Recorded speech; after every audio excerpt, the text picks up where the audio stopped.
Hello students. अभी तक हम बात कर चुके हैं यूनिट्स एंड मेजरमेंट में physical quantities, different types of physical quantities and their units. हमने एक टेबल बना के देखा था कि हर एक फिज़िकल क्वांटिटी की यूनिट क्या होगी, हम उसको डिनोट किस तरह से करेंगे। फिर हमने कुछ रूल्स देखे थे कि यूनिट्स को लिखने के लिए रूल्स क्या होते हैं। फिर हमने डिफरेंट टाइप्स ऑफ सिस्टम पढ़े थे जिसमें हमने एफपीएस, सीजीएस, एमकेएस और एसआई सिस्टम की बात की थी। फिर हमने एसआई सिस्टम की एडवांटेजेस के बारे में पढ़ा था। अगर आप लोगों ने वो वीडियो नहीं देखी है तो लिंक आपको डिस्क्रिप्शन बॉक्स में मिल जाएगा। आप इस वीडियो को देखने से पहले उन वीडियोज़ को ज़रूर देखिएगा। आज हम बात करेंगे डेफिनेशन ऑफ यूनिट्स। हमने 7 फंडामेंटल जो क्वांटिटीज़ थी उनको पढ़ा था और फिर हमने 2 सप्लीमेंट्री क्वांटिटीज़ के बारे में पढ़ा था। आज हम उनकी यूनिट्स को डिफ़ाइन करना सीखेंगे कि उनकी डेफिनेशन किस तरह से डिफ़ाइन की गई है। डेफिनेशन को रट लेना एक बात है, उसे समझना एक बात है। अगर आप पूरी हिस्ट्री पहले समझ लेंगे कि डेफिनेशंस तक हम पहुँचे कैसे, तो आपको लर्न करना आसान हो जाएगा। उससे पहले एक फेमस इक्वेशन के बारे में आपको बताता हूँ। Q equal to N1U1 equal to N2U2। इस इक्वेशन का मीनिंग है क्या? एक सिंपल सा एग्जांपल लेते हैं। कोई लेंथ है 5 मीटर। हमने सीखा है हम किसी भी फिजिकल क्वांटिटी को कैसे डिनोट करते हैं, Q से। Q equal to N into U हमने सीखा था, जहाँ पर N होता था quantity and U was unit. Similarly हमने यहाँ भी लिखा है लेंथ इक्वल टू 5 मीटर, जहाँ पर लेंथ एक फिज़िकल क्वांटिटी है, 5 एक नंबर है, डिजिट है, और मीटर यूनिट है। अगर मैं इसी 5 मीटर को फीट में लिखना चाहूँगा तो ये बनेगा 16 फीट, जहाँ पर 16 एक नंबर है और फीट यूनिट है। तो जैसे 5 मीटर है वैसे ही 16 फीट ये लेंथ इक्वल है। लिखने का तरीका अलग है, दोनों को अलग अलग सिस्टम में लिखा गया है। इसीलिए हम लिख देते हैं Q equal to N1U1 equal to N2U2। ये बहुत सिंपल और एक बहुत फेमस इक्वेशन है। अब बात करते हैं हमारी पहली डेफिनेशन 1 मीटर। 1 मीटर की डेफिनेशन तक हम कैसे पहुँचे, इसकी हिस्ट्री आप ध्यान से सुनिएगा। पहले एक लोहे की रॉड ली गई और बोल दिया गया कि इसे हम आज से 1 मीटर बोलेंगे और हर कंट्री में बांट दिया गया। फिर क्या देखा गया कि उस लोहे की रॉड में ऑक्सीडेशन होनी स्टार्ट हो गई, रस्ट लगनी स्टार्ट हो गई, बहुत ज़्यादा टेम्परेचर हो गया तो उसकी लेंथ भी शॉर्टन होनी स्टार्ट हो गई। ये सारी डिफ़िकल्टीज़ हमारे सामने आने लगी, जिस वजह से वो रॉड एक स्टैंडर्ड नहीं रह गया। कभी उसकी लेंथ बढ़ती थी तो कभी कम होती थी। फिर सोचा गया कि अब क्या सिस्टम बनाया जाए कि उस रॉड की लेंथ ना चेंज हो। तो एक सिंपल सॉल्यूशन क्या निकाला गया कि एक इनर्ट मेटल को ले लिया गया, फॉर एग्जांपल टंगस्टन। कि इनर्ट मेटल अब ना ऑक्सीडेशन होगी ना उसमें रस्ट लगेगी, ये एक बेटर सॉल्यूशन हो सकता है। लेकिन आइंस्टाइन के प्रिंसिपल के बाद पूरी दुनिया में क्रांति आ गई। आइंस्टाइन ने बताया कि लेंथ स्टैंडर्ड नहीं होती। जिस चीज़ की लेंथ अर्थ पर 1 मीटर है, अगर उसी चीज़ को लेके मैं मार्स पे या मून पे चले जाऊं तो वहाँ पे उस चीज़ की लेंथ अलग हो जाएगी। आइंस्टाइन ने लेंथ को स्पीड के साथ रिलेट किया। उन्होंने बताया कि किसी भी चीज़ में स्पीड आने से उस चीज़ के जो मॉलिक्यूल्स हैं वो एक दूसरे से दूर चले जाते हैं। अगर वो रेस्ट में हों तो उनके बीच में फोर्स ऑफ अट्रैक्शन होता है, लेकिन जैसे ही उस चीज़ में स्पीड आएगी तो उनकी वो जो मॉलिक्यूल्स हैं वो एक दूसरे से दूर होने स्टार्ट हो जाते हैं और लेंथ बढ़ जाती है। तो उन्होंने बताया कि अगर आप इनर्ट मेटल भी लेते हैं और अगर आप उसको स्पीड से घुमाना स्टार्ट कर दो तो उस रॉड की लेंथ बढ़ जाएगी। हालांकि वो जो रॉड है वो ऑलरेडी स्पीड में है। स्पीड किस चीज़ की स्पीड? अर्थ 2000 किलोमीटर पर आवर की स्पीड से घूम रही है, तो वो जो लोहे की रॉड है वो भी घूम रही है 2000 किलोमीटर पर आवर की स्पीड से। क्योंकि हम भी इसी सिस्टम में हैं, हम इस चीज़ को फील नहीं कर पाते, लेकिन उसकी लेंथ बढ़ रही होती है। तो ये सिस्टम भी फेल हो गया। फिर हमें कुछ ऐसा सिस्टम चाहिए था जिस पे स्पीड का कोई फ़र्क ना पड़े। तो आइंस्टाइन ने बताया कि ऐसी एक ही चीज़ है जिस पे स्पीड का कोई फ़र्क नहीं पड़ता, वो है लाइट। लाइट एक सेकंड में जितनी डिस्टेंस ट्रैवल करती है वो नहीं बदलती। आप चाहे अर्थ पे रहिए, चाहे सन पे चले जाइए, चाहे वैक्यूम में देख लीजिए, या सन और अर्थ के बीच में कहीं खड़े होके आप मेज़र कर सकते हैं। लाइट एक सेकंड में जितनी डिस्टेंस ट्रैवल करेगी वो हर जगह सेम रहती है। और लाइट एक सेकंड में कितनी डिस्टेंस ट्रैवल करती है, वो है 3 × 10⁸ मीटर। तो लेंथ की एक स्टैंडर्ड डेफिनेशन क्या बना दी गई कि 1 metre is the length of path travelled by light in vacuum in a time interval of 1/।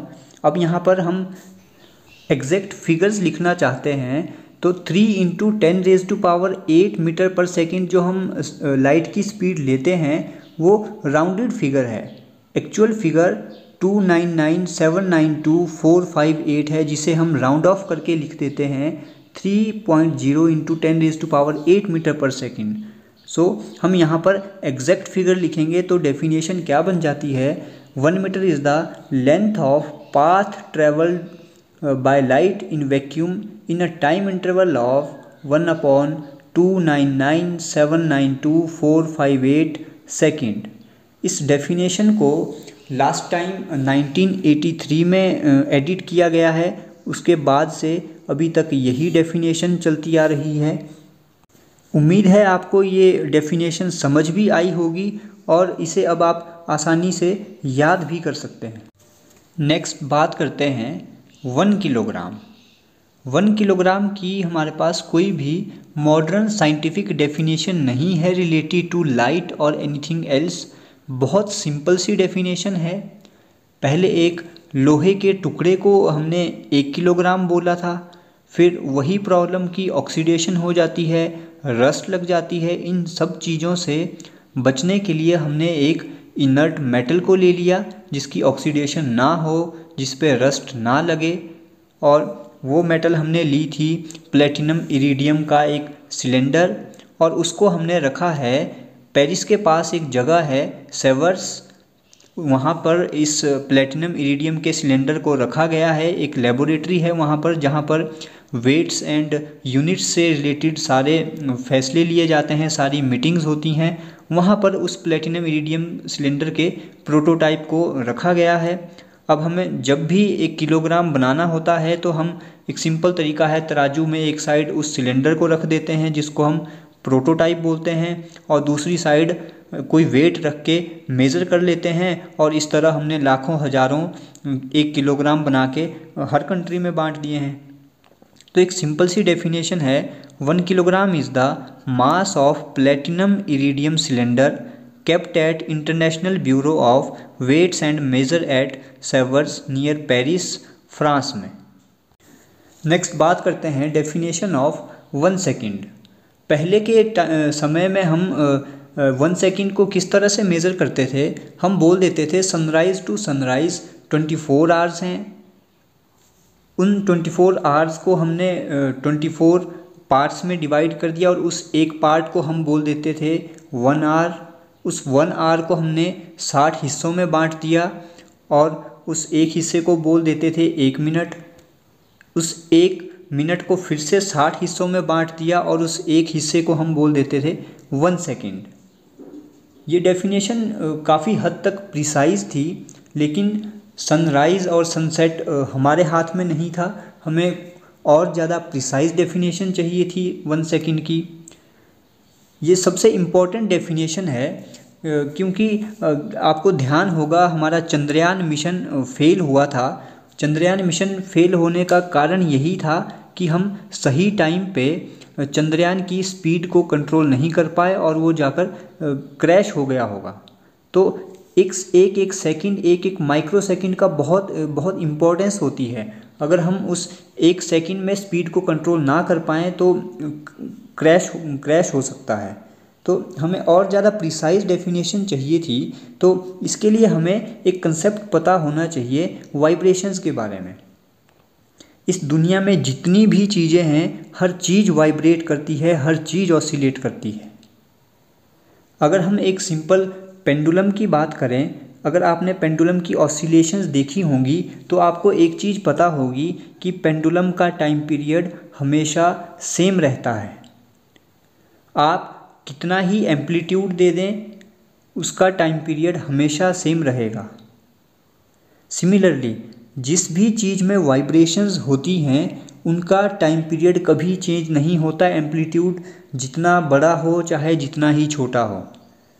अगर एम्पलीट्यूड बहुत बड़ा है तो वो वाइब्रेशंस स्लो होंगी लेकिन टाइम पीरियड सेम रहेगा, और अगर उसका आप एम्पलीट्यूड कम कर देते हो तो वो स्पीड को उसी हिसाब से कंट्रोल करके टाइम पीरियड को सेम बनाए रखता है। तो ये हर एक वाइब्रेटिंग बॉडी की प्रॉपर्टी होती है कि टाइम पीरियड हमेशा सेम रहता है। तो 1 सेकंड को डिफाइन करने के लिए हमने एक सीज़ियम-133 एटम लिया। अब अगर आपको पता होगा तो एक एटम के न्यूक्लियस के चारों तरफ इलेक्ट्रॉन्स रिवॉल्व करते रहते हैं। अगर हम और प्रिसाइज देखें तो उन ऑर्बिट्स में भी हाइपरफाइन लेवल्स होते हैं और हर हाइपरफाइन लेवल पे एक ही इलेक्ट्रॉन रह सकता है जो कि अपनी ग्राउंड स्टेट एनर्जी में होता है।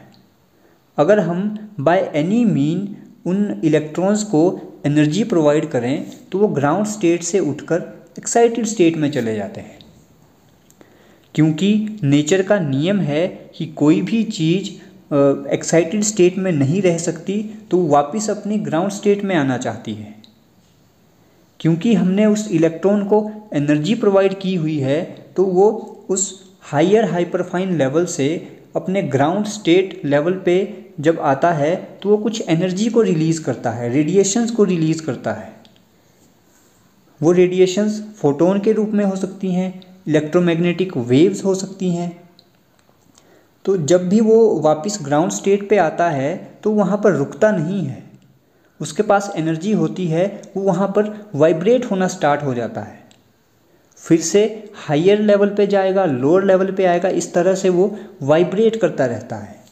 इस तरह से जब वो 9 करोड़ वाइब्रेशंस को पूरी कर लेगा तो हम अपने एक सुई को 1 सेकंड आगे बढ़ा देते हैं और बोल देते हैं कि ये 1 सेकंड है।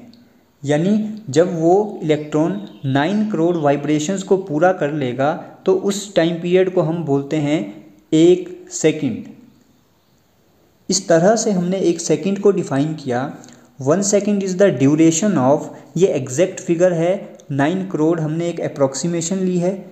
1 second is the duration of 9,192,631,770 periods of radiations यानी vibrations corresponding to transition between 2 hyperfine levels of ground state of cesium-133 atom। ये सबसे मुश्किल डेफिनेशन है लेकिन उम्मीद है आपको समझ आई होगी। हमने वाइब्रेशंस का कंसेप्ट यूज़ करके 1 सेकंड को डिफ़ाइन किया है।